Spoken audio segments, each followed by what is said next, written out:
Hello and welcome to the 20th anniversary of the Las Vegas Book Festival. My name is Vanessa Latrice Williams. I am an author, poet, and spoken word artist here in Las Vegas, and I am beyond thrilled to be a part of this year's event.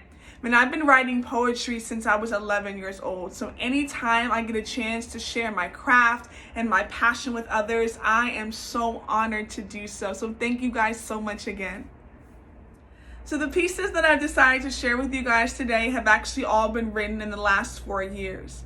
Now, these last 4 years have been, safe to say, the most difficult that I've ever had to go through. In 2017, my mother suddenly and drastically passed away, and it was nothing I prepared for, nothing that I even thought would be my reality. And yet it is. To have to live my 30s and the rest of my life without her has been something very difficult to process and to understand, right? I know a lot of us are really dealing with some really hard things. And I am so grateful for poetry. I am so grateful for writing because it really became that place of release for me.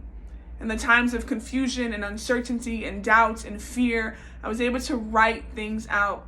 And some pieces people may never even hear. But it was about releasing that emotion and releasing those feelings for me. And so these pieces have all been a part of my healing journey. And I hope that somehow, some way, that you receive something and you are encouraged and inspired, that regardless of what is happening in your life, that you know that there is life after loss. And that is something that I desire to share with the entire world. So this first piece is entitled The Heart of a Motherless Child. God's grace is enough, but am I? Are my wings too short to fly? Have I clipped my ability to soar because I cannot take much more? Pressure closing in on my chest as I confess I am tired of this test. Thoughts moving sideways as I enter and exit out of this haze, praying for shorter days and nights that made sense. Sorrow, my fence, will I ever be free? You are no longer here with me, so what is the point? Your memories, now the melodies to each song as I sing along, and at times I wish I could forget the lyrics. So maybe it wouldn't hurt this much. I can't believe I'll never again feel your touch. This is too much. Someone, please change this arrangement. Bring the judge back in. I need another arraignment. More witnesses to testify. I can't fly without you. Now I'm left in an empty courtroom. My counselor comes to my side. He tries to lift me up. I pull away. I'm stuck. I'll never get up. I am trapped in a puddle of regretful tears, hidden fears, escape not near. Pain is all I can hear. It has become the loudest voice, the most prominent sound, which loss can never be found. Enraged as I bang my fist into the ground. We weren't supposed to lose this case. Everything in your briefcase has proven you've done this before, so why fail now? The evidence, my faith, enough for the jury to take, yet they all agreed. So now I bleed the heart of a motherless child. So in this process of dealing with the loss of my mom, a lot of things came to my attention. And one of those things was the level of self-worth and confidence and just belief in myself came from my mom. She would always encourage me and tell me that I literally can do anything. And that fueled me so much. And I never realized it until she passed. It was to the point to where I felt she took a piece of me with her. And now in this new reality, I'm asking myself, who am I? Really? So this piece is called Trying to Be Me. Everybody wants to be famous, and everybody wants to be seen. I'm just trying to breathe on the daily, hard enough trying to be me. You see, everybody wants to be famous, and everybody wants to be seen. I'm just trying to breathe on the daily, hard enough trying to be me. It seems fame and fortune has become our greatest pursuits, while becoming whole is something we refute. Money overriding passion, yet it's our purpose that's on mute. Chasing a check, yet it's our soul we neglect, and we wonder why we can't catch our breath. Oxygen levels low, we've lost full control. Social media has become the validation of our identity instead of seeking God for clarity. Yet, my vision is still unclear. Who am I really is the question that reigns in my ear. What I think, what others expect, I might as well just forfeit. But even then, when I want to put down my pen, I cannot lend to the retreat.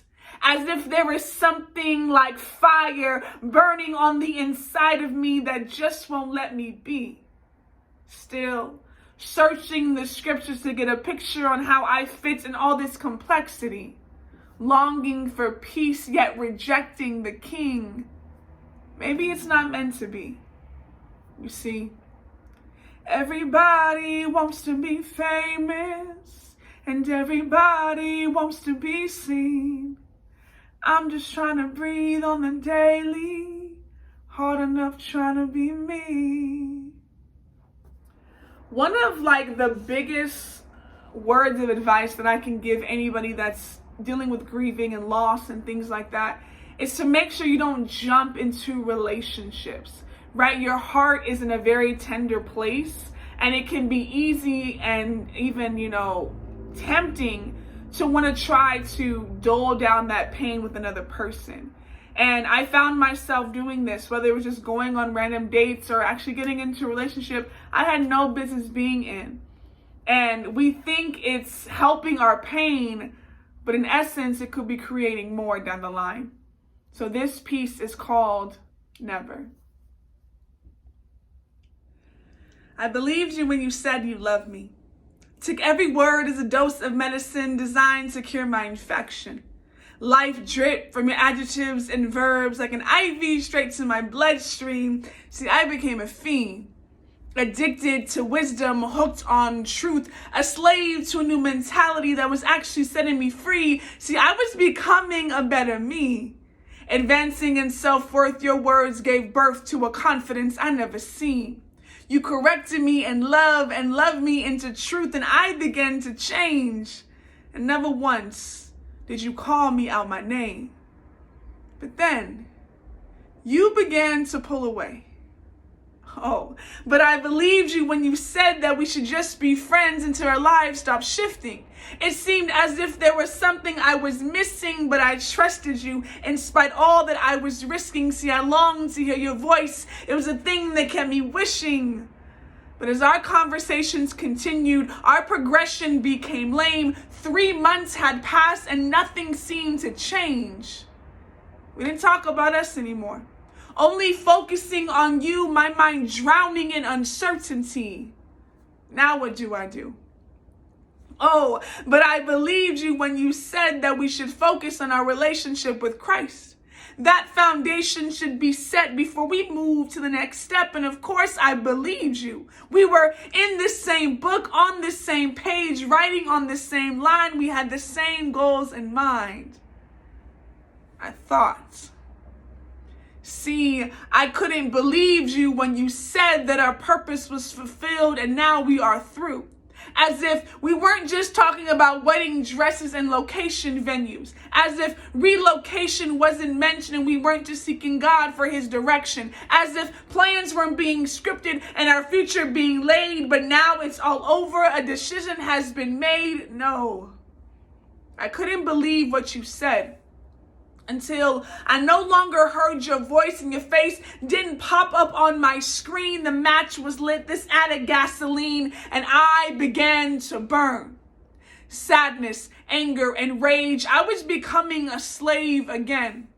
Fear retook its position and depression settled in. Addictions came back quickly. Yes, they knew how to begin. Fear is all I can hear. This won't happen again. I never should have believed you when you said you love me. So again, I would just like to say thank you guys so much for this opportunity to share my pieces with you. All of the Nevada poets that are part of this tapestry are absolutely incredible. So I encourage you to go to LasVegasBookFestival.com. Check them all out. It's going to be an incredible display of talent, of arts, and of poetry. And it's so beautiful. This last piece that I'm going to share with you guys today is truly like my revolutionary piece, right? I've been on this journey now for 4 years and I have so many more years to go. But I am confident in the person that I am becoming in this process. And I've identified the things that I don't want to be anymore, but I'm looking to the future of everything I want to become. And so this piece is entitled, The Woman I Used to Be. If you run into the woman I used to be, I have a few things I need you to tell her. Tell her she's traded perfection for transparency, the automatic for authenticity. No longer living in self-hate, instead of walls, she puts up gates. Not blocking what's coming, just more discerning about who and what to let in. She's becoming a better friend. Turned out to be the best decision she's ever made. No more silent rage, keeping her trapped in a cage. In her mind, she was a slave, engulfed with condemnation so deep it had her by the throat. She couldn't speak, but no more. No longer hiding her flaws or basing her value on others' applause. She shows her scars, pointing to the moments of weakness, knowing one day it will produce a sound out of others' mouths declaring, I can get through this. She learned her worth, for it was found in the one who loved her first, before birth and after the curse. See, she even got to keep the things she loved about the girl she once was. Just adding faith in God, self-love, and purpose. Going in the right direction, third person, her compass. See, her life no longer built on shame and guilt, but beautifully crafted by mercy and grace. No more Game of Thrones. She's removed other kings and put God in his place.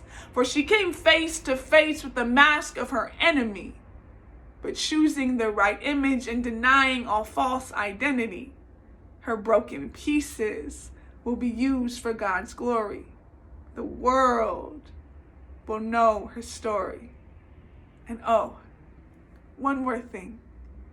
If you run into the woman I'm supposed to be, tell her, I'm doing everything I can today to meet her tomorrow. Thank you guys so much again. I hope you have an amazing day. Hey, I'm a new author, okay? And I have my brand new book entitled Poetically Affirmed. It is a collection of I am poems to affirm you daily. It is now available on Amazon. I will have some at the book fair. I'm also going to be in a panel and also sharing some live poetry as well. So I hope to see you October 23rd for the Las Vegas Book Festival. Thank you guys so much again. Have a great day.